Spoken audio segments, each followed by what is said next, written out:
Seine-Saint-Denis. Et qu'est-ce qu'elle veut, la Seine-Saint-Denis? Elle ne veut pas plus de moyens, comme les crétins du Rassemblement national le disent chaque fois, elle veut juste la justice et l'égalité, les mêmes moyens que partout.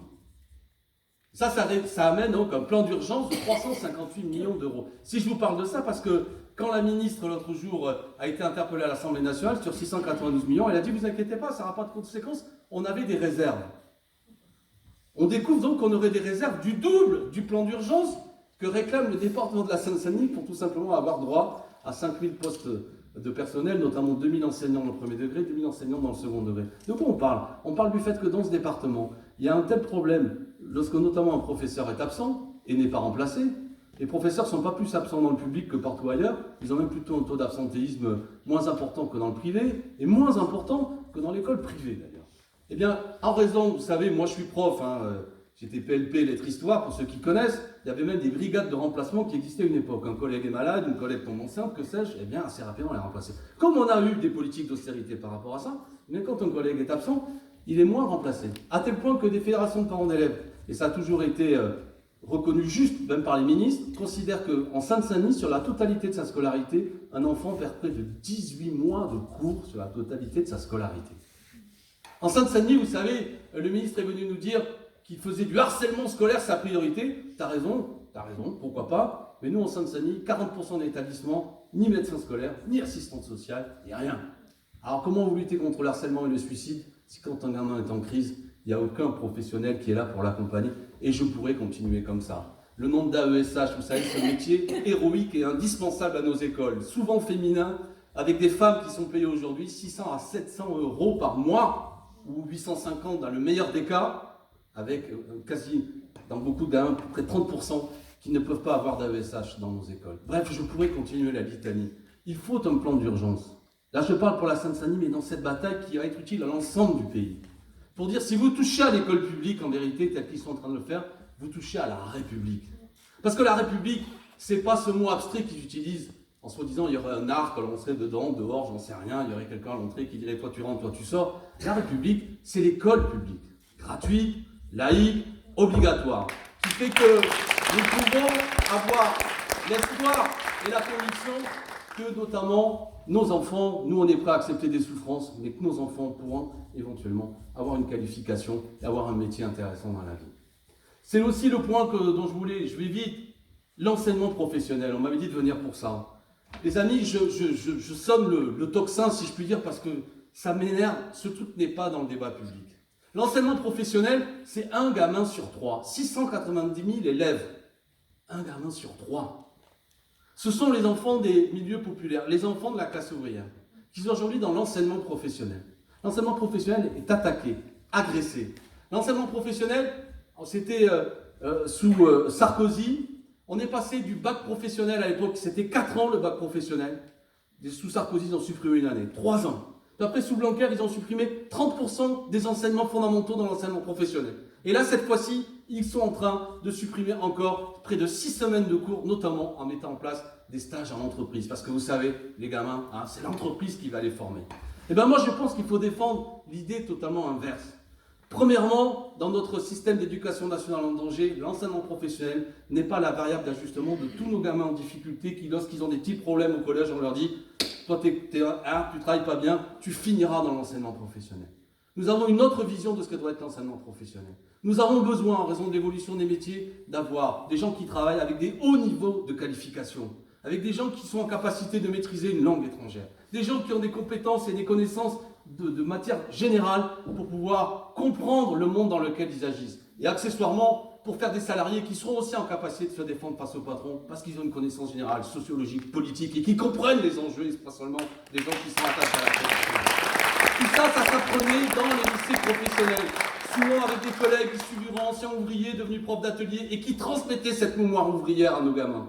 Ce qui sont en train de dégrader l'enseignement professionnel, c'est non seulement pour faire des économies crasses, mais c'est aussi vouloir uniquement considérer un jeune sur 3 comme uniquement une main-d'œuvre peu formée, qui évidemment sera là, disponible pour des besoins immédiats, mais ne se permettra pas à un salarié de pouvoir agir durant toute sa vie en étant en capacité au moins d'être indépendant dans les rapports de production et les rapports d'exploitation auxquels il est confronté. Donc je sonne le tocsin, les amis. Si vous avez des lycées pro à côté de chez vous, alors la mobilisation elle est un peu passée, mais la réforme actuellement de l'enseignement professionnel est un scandale.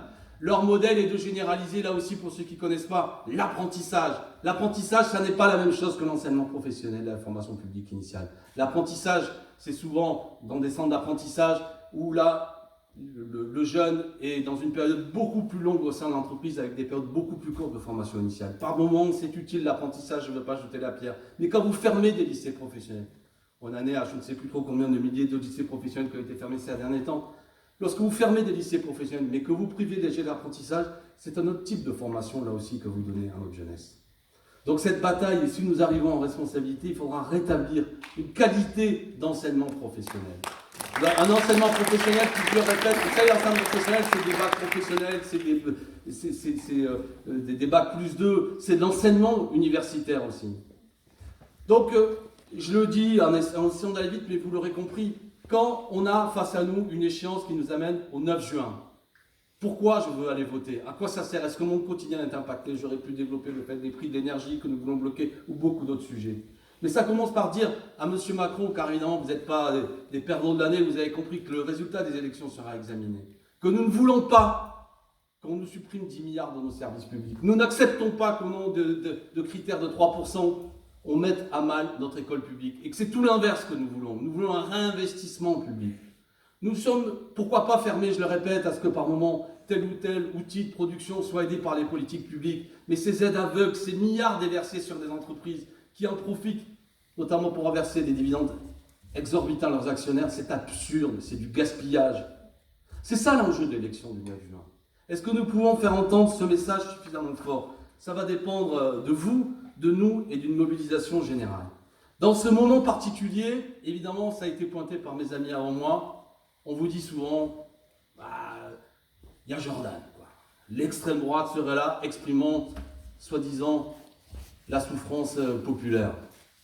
D'une certaine manière, ce n'est pas nouveau dans l'histoire que l'extrême droite cherche à capter la représentation de la souffrance populaire. Mais je voudrais dire un mot puisque j'ai pris le fil conducteur de l'école. Si comme moi, vous êtes un farouche défenseur de l'école publique, si comme moi, vous pensez que la lente dégradation de l'école publique a été organisée, notamment en amenant la situation parce que dans les années 80, nos professeurs, quand ils commençaient leur carrière, ils étaient payés 2,3 fois l'équivalent du SMIC et qu'aujourd'hui, ils sont peu chers autour de 1,2 fois le SMIC. Au passage, s'il y a des profs dans la salle, vous avez tous compris que la soi-disant revalorisation qui a été faite, les syndicats nous disent que pour 70% des enseignants, c'est seulement 90 € qui leur ont été accordés à la fin du mois.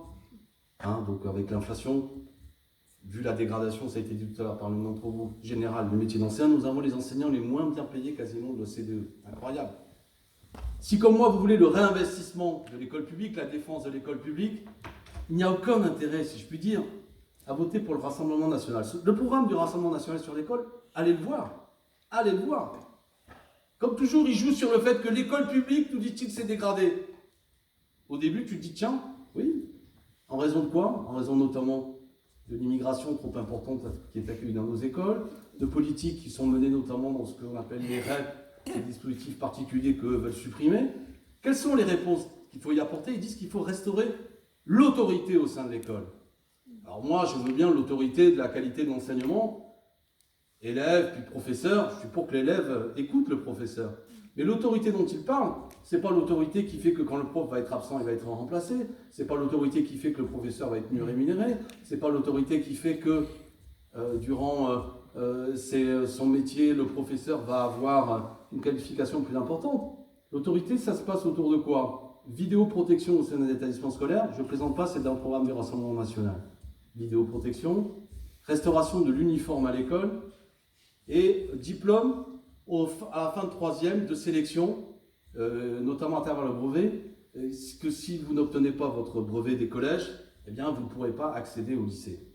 Alors non seulement ça ne me semble pas, chers amis, je m'excuse si je vais vite, ça ne me semble pas être une réponse à l'école, mais j'attire votre attention sur une chose, c'est que l'uniforme à l'école et le diplôme qui empêche de pouvoir accéder au lycée à la fin du collège, c'est ce que le gouvernement actuel est en train de faire. Et là, il y a un sujet. Est-ce que cette élection européenne sera l'occasion d'en parler? Il y a quand même un sujet qui fait que dans ce pays, il y en a quelques-uns, Et j'ai des noms, comme dirait l'autre, qui, à l'occasion du second tour de l'élection présidentielle, sont quand même allés voter pour M. Macron parce qu'il voulait faire barrage à Mme Le Pen.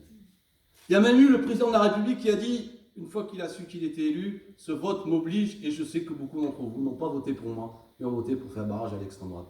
En effet. Eh bien, quand aujourd'hui, vous avez une politique d'austérité qui va continuer sur l'école, et que le seul discours quasiment du gouvernement est d'expliquer que parmi les mesures qu'il veut mettre en place, c'est la restauration, ou du moins la restauration, le mot aussi, il n'y a pas de restauration parce qu'il n'y a jamais eu d'uniforme à l'école, mais c'est la mise en place de l'expérimentation de l'uniforme à l'école. Et deuxièmement, c'est la possibilité d'expérimentation, ça va venir, il n'y a pas d'arrêté qui est sorti, mais d'un brevet des collèges qui, s'il n'est pas obtenu par les élèves, empêchera d'accéder au lycée. Moi, je retrouve exactement quasiment des choses qui sont dans le programme du Rassemblement national. Donc, si vous voulez sortir des politiques de Macron, ne votez pas pour la même chose sur ce terrain-là, en matière éducative ou en temps pour l'extrême droite. Il va de soi qu'on me comprenne bien. Je ne mets pas un signe égal entre Emmanuel Macron et l'extrême droite. Je ne mets pas un signe égal entre Emmanuel Macron et l'extrême droite. C'est un bon sujet. Et j'observe que sous la pression de l'extrême droite, cette équipe macroniste pense qu'ils vont piquer des électeurs à Marine Le Pen, quelquefois en parlant comme elle et en reprenant quelques éléments de son discours idéologique. Toute l'histoire du XXe siècle nous apprend que ça ne fonctionne pas comme ça. Qu'on ne lutte pas contre l'extrême droite en reprenant ces mesures. Parce que quand vous passez sur ce plan-là, c'est un plan incliné, vous dévalez jusqu'au bout. Alors ce sera un peu ma conclusion à ce stade. L'élection du 9 juin, il y a bien sûr le message politique que vous voulez envoyer. Est-ce que vous dites non à l'austérité? Est-ce que vous dites je veux une école publique qui ne subisse pas une saignée de près de 10 milliards? Je veux une liste et des candidats qui vont dire clairement que nous souhaitons désobéir au traité, car cette règle absurde des 3% de déficit et les malheurs qu'elle produit, nous voulons dire non, et c'est sur cette ligne-là, tel que le porte-main Montbry et tous les candidats, que nous voulons envoyer un message. Et il faut aussi envoyer le message de la force contre l'extrême droite. Moi, c'est l'angoisse actuellement du moment personnel dans lequel je suis, moi qui suis aussi un militant avec certaines années, que la possibilité de la victoire de l'extrême droite est sur la table, si je puis dire, pour 2027. Donc ça doit nous amener aussi à ce que ce qui sortira des urnes aura un caractère plus ou moins dynamique. Pour le dire clairement, j'aurais souhaité que l'ensemble des composantes de la NUPES se retrouvent sur une liste commune à l'occasion de ces élections européennes, afin qu'il soit visible et compréhensible pour ceux qui suivent le débat un petit peu de loin, que dans ce pays, il n'y a pas l'extrême droite qui cavale devant et nous loin derrière. Pour ouvrir la possibilité dans la tête des nôtres, qui parfois doutent, sont sous la pression du débat médiatique, que oui, nous pouvons gagner en 2027. Donc il y a un enjeu à ce que notre liste fasse un score significatif. Et il y a un enjeu à ce que de tout ça sortent les conditions que le débat sur l'unité ne s'arrête pas uniquement aux élections européennes, mais est un caractère fertile, vertueux, compréhensible, cohérent, entraînant aussi pour les chances qui suivent dans l'élection présidentielle, pour le dire clairement. Donc, si vous aimez ce pays, et si vous êtes venu ce soir, c'est que vous aimez ce pays parce que vous vous intéressez à la politique, et par définition la politique, c'est comment on organise la société. Si vous l'aimez comme moi, dans sa conception républicaine, c'est-à-dire d'un pays, c'est pas la France, bien sûr j'aime la France, mais moi j'aime la France républicaine, j'aime la France de l'égalité des droits, j'aime ce pays qui souvent, si particulier et volcanique par des mobilisations sociales, a montré l'exemple, a servi un petit peu d'étendard dans d'autres pays. Elle est en danger, cette France. Si vous êtes venus ce soir, il faudra aussi sans doute revenir plus d'une fois d'ici 2027. C'est un moment d'histoire avec un âge particulier qui est en train de s'écrire. Nous avons, là encore, si j'ai volontairement peu dramatisé les choses, la possibilité, je le crois, d'inverser la tendance dans laquelle nous sommes. Parce que je continue à penser, au vu de ce qui se passe, de la mobilisation sur les retraites, de la capacité du mouvement ouvrier encore à réunir des gens, de la capacité de révolte qui existe, qui prend parfois même des formes confuses, même à l'occasion de la mobilisation des agriculteurs. Il y avait des contradictions. À titre personnel, je suis parfois atterré de voir que c'est la FNSEA qui est le porte-parole de ces paysans, mais ces gens qui sont venus sur leur tracteur pour dire qu'ils travaillent difficilement, qu'ils ne sont pas payés, ils ont montré quand même une réalité qui taperait la tête des gens, mais comment se fait-il que ces gens qui travaillent si durement ne sont pas payés alors que lorsque je paye au supermarché le produit, il semble quand même souvent difficilement accessible. C'est des leçons d'anticapitalisme un peu qui ont été faites pour beaucoup de gens, au moins de ce système-là. Tout ça, ça nous est utile. La victoire est possible. Ça commence le 9 juin par donner de la force à notre liste. et par la suite à se retrouver ensemble pour d'autres combats. Je vous remercie.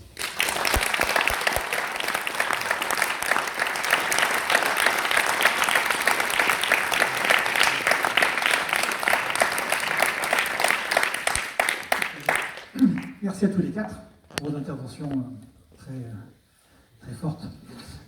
Avant de passer aux questions et aux échanges éventuels avec les personnes qui le souhaitent, je précise juste donc, que là, on devrait aujourd'hui sur...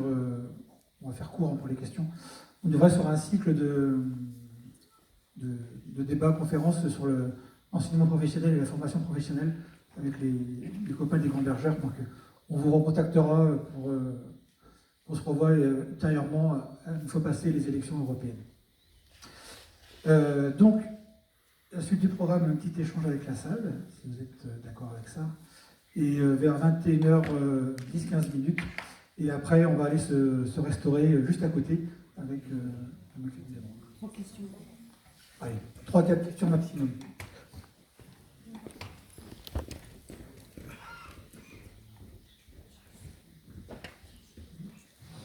Oui, bonsoir.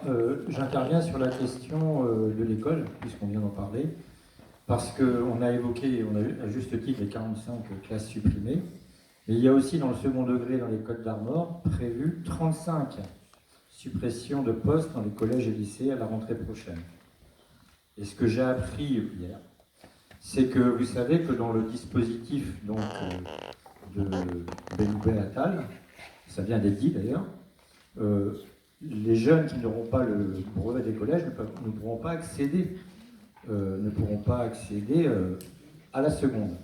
Donc ce qui est prévu dans leur dispositif, c'est de faire ce qu'on appelle des prépas secondes, pour certains d'entre eux, une minorité, et ce serait un par département. Et donc dans le département des Côtes d'Armor, il va donc y avoir une classe prépa seconde pour 30 élèves. Devinez où? Dans un lycée privé. Donc c'est quand même assez extraordinaire. Et le problème, c'est que, en règle générale, le nombre de jeunes qui ne réussissent pas au brevet dans le département, c'est autour de 150. Que vont devenir les autres? Les 30 qui ne seront pas... il y aura des 30 qui vont être pris, peut-être, d'ailleurs on ne sait pas comment ça va se passer, dans cette fameuse classe ouverte dans le privé. Mais les autres, qu'est-ce qu'ils vont devenir? Il y a deux solutions. Soit ils redoublent, mais rien n'est prévu en termes de moyens pour les accueillir dans les collèges. Où ils vont aller, il va y avoir une forte pression, c'est bien ce qu'Alexis Corbière vous a expliqué tout à l'heure, pour les orienter de force vers des CAP par voie d'apprentissage. Et ça, c'est pas simplement une ligne politique, c'est déjà, pour la rentrée prochaine, mis en œuvre. Donc voilà ce que j'avais à dire.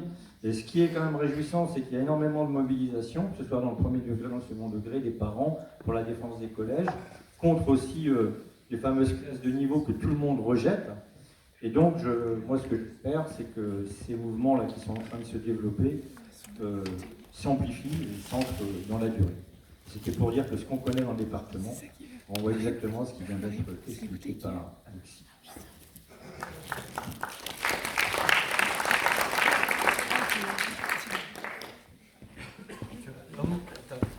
Il y a une autre question. Peut-être que les copines vont dire non, mais j'ai pas parlé des groupes de niveau, tu vas en parler. Si vous suivez le débat, scandale, incroyable, ça l'arrêté est sorti. Le collège que vous avez connu pour vous, pour vos gamins, c'est terminé. La rentrée prochaine en 6e, les gamins vont être classés en 3 niveaux. Alors là aussi, l'oreille fine, moi je suis prof, groupe de besoins, la ministre dit c'est des groupes de besoins. Elle en fume, un groupe de besoins, moi je veux bien, quand t'es prof, parfois t'en fais. T'as un gamin qui n'arrive pas à maîtriser, je sais pas, tes profs de maths, les opérations fondamentales, tu peux pendant quelques temps le mettre un peu de côté avec quelques-uns pour le lever. Là c'est pas ça, ça peut être sur la totalité de la scolarité, dans une espèce de tunnel scolaire dans lequel les gamins vont être classés. Alors imaginez ce que ça veut dire pour les enfants les plus en difficulté. Souvent, dans beaucoup d'établissements, les problèmes qui ont des problèmes psy qui ne sont pas suivis, où il n'y a pas la ESH, les enfants d'origine étrangère, c'est parfois, vous le savez tous, plus difficile. On va parquer toute une série de gamins, les moins bons entre eux, et tous les pédagogues. De toute façon, il n'y a aucune étude pédagogique qui démontre qu'il est bon qu'on soit uniquement dans un groupe avec lequel on est homogène. Donc là, il y a un pur scandale. Et la mobilisation de Seine-Saint-Denis dont je vous ai parlé, c'est le plan d'urgence, mais c'est aussi le rejet de ça. Et ça mobilise. Donc ça aussi, c'est une bataille de la jeunesse, si je puis dire, qu'elle doit pouvoir mener. parce que c'est un autre type de collège. Et puis, autre argument que je voulais vous donner au passage, hein, l'expérimentation de l'uniforme à l'école, si ça se mettait en place, ça coûte 2,4 milliards d'euros. D'accord? Nous, on réclame en Seine-Saint-Denis 358 millions d'euros. L'expérimentation de l'uniforme à l'école, ça coûterait 2,4 milliards d'euros. Le SNU, c'est le service national universel, ça coûte 2,2 milliards d'euros. Je veux dire, il y a là des politiques publiques actuellement qui mobilisent l'argent public sur des trucs idéologiques, je considère totalement inutiles, gadgets, mais idéologiquement utiles pour un certain projet, mais qui coûtent beaucoup plus cher que tout simplement le fait qu'un professeur soit remplacé lorsqu'il est absent.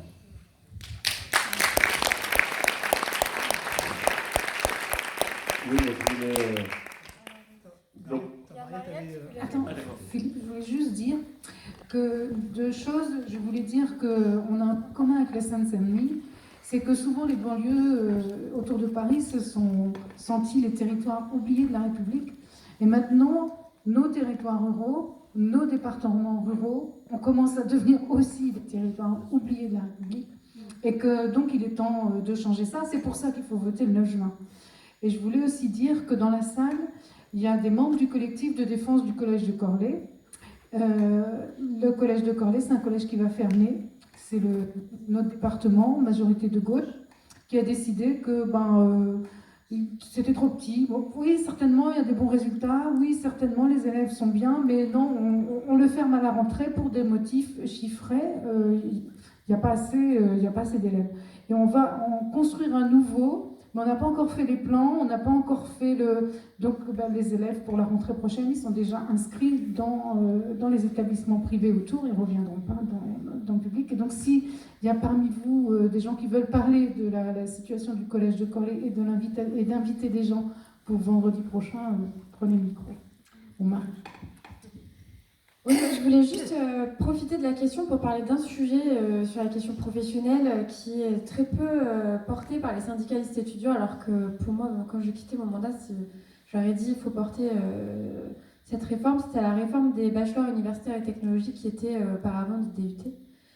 En fait, parce qu'on parlait d'idéologie nauséabonde dans l'enseignement, cette réforme-là, elle libéralise totalement la filière professionnelle, puisqu'elle fait rentrer les patrons d'entreprise dans les comités pédagogiques.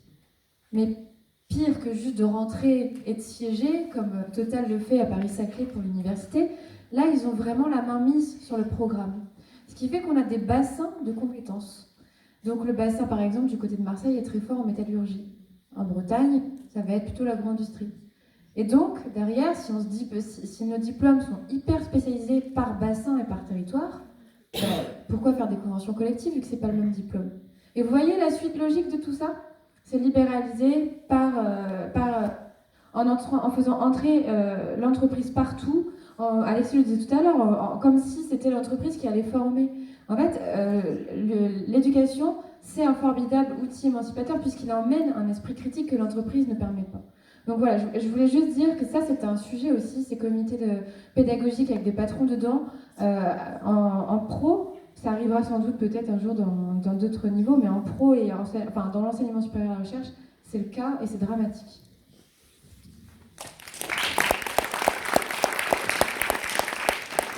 C'est pas tellement une question que je voulais poser, mais je voulais insister après Alexis sur la situation historique qu'on est en train de vivre. Et moi, je suis persuadé qu'on peut tout bousculer. Et effectivement, on nous présente des choses, on est pris dans la tenaille, Macron, Le Pen, et puis il n'y a rien d'autre. Non. Quand on est sur le terrain, il y a un bouillonnement de choses. Il y a un bouillonnement d'idées. L'autre jour, j'étais à Carac, des gens qui m'interrogeaient comment vous pourriez nous aider pour faire une autre liste au municipal. On veut une autre démocratie. On veut que le monde fonctionne autrement. Et bien, c'est là qu'on va gagner. Donc, il faut qu'on soit sur le terrain, dans une dynamique d'enfer, et je crois qu'on peut tout bousculer.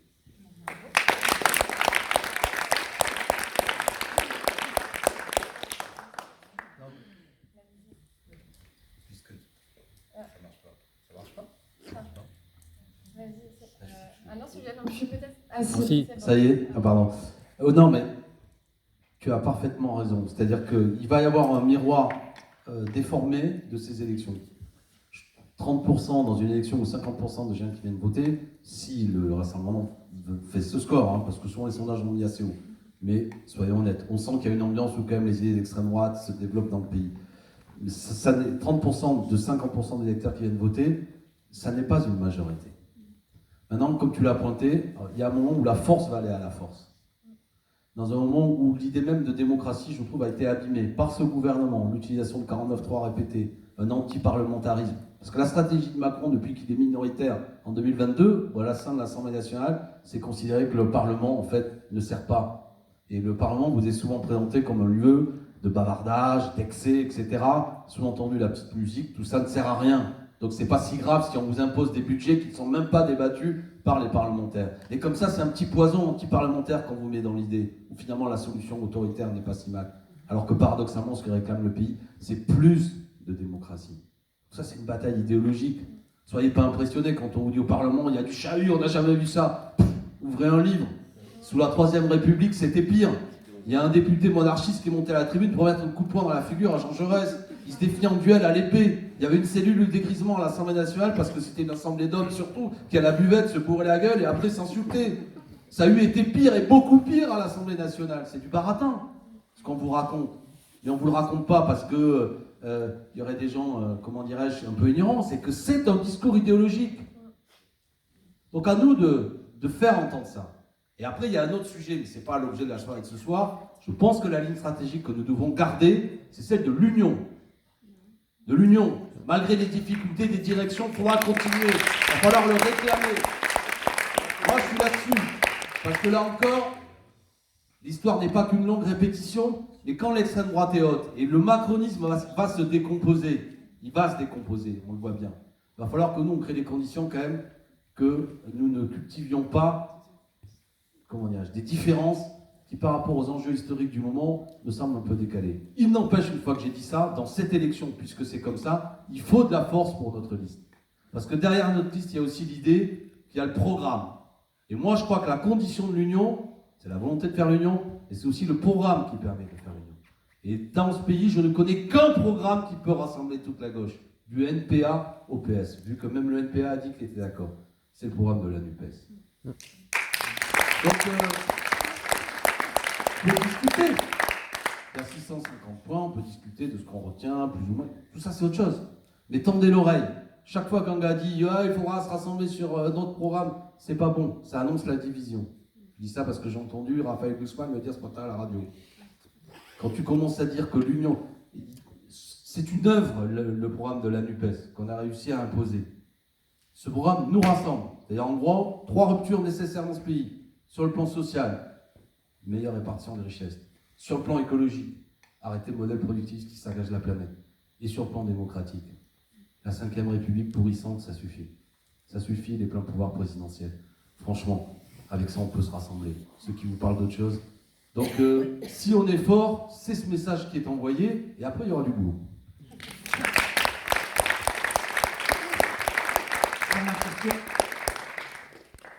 Oui, juste un mot sur le collège de Corlay. On a perdu. Le collège a fermé en juin. Effectivement, là, c'est posé largement la question de la démocratie, c'est-à-dire que finalement, de gauche comme... Enfin, bon, voilà. La gauche nous a fermé notre collège. Alors, c'était juste pour vous dire un mot. Vendredi prochain, le 5 avril, à Corlay, nous organisons une réunion, une conférence débat sur la ruralité, c'est-à-dire pour discuter effectivement des contraintes et des espoirs dans le développement de ces bourgs de campagne, en contradiction effectivement avec la fermeture du collège.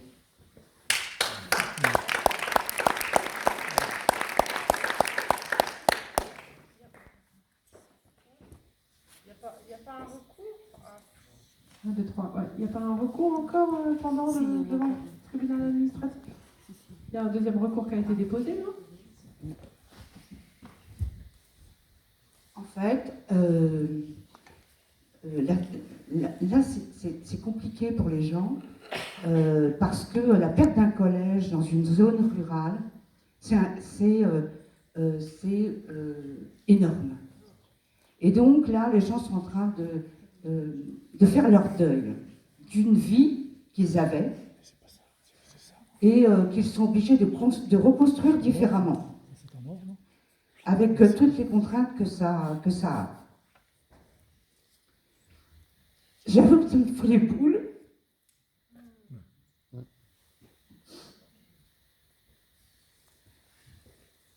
Donc, ils n'ont plus forcément envie. Ils veulent passer à autre chose.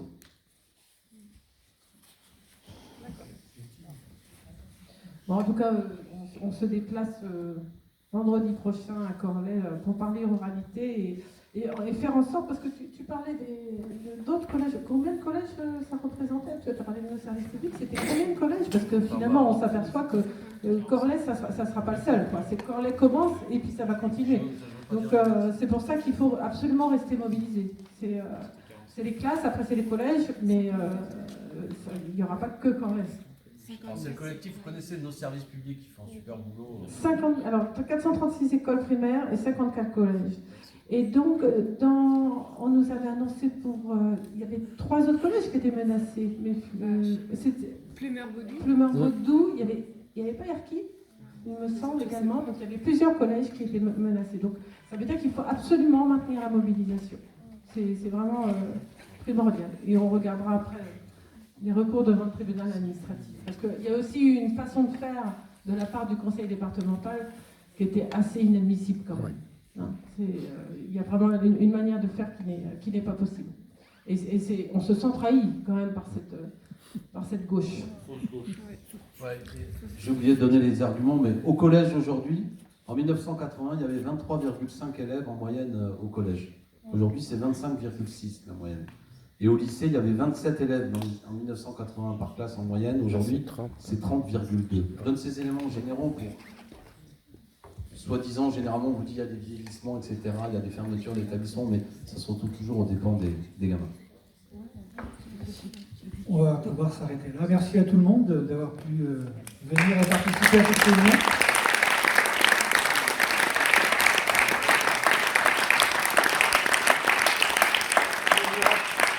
Je vous rappelle juste qu'il y a la table libraire qui est juste dans le hall, histoire qu'on puisse s'armer pour les combats à venir au niveau argument et intellectuel. Et après, on va pouvoir passer au moment convivial. Merci à tout le monde et bonne soirée. Merci.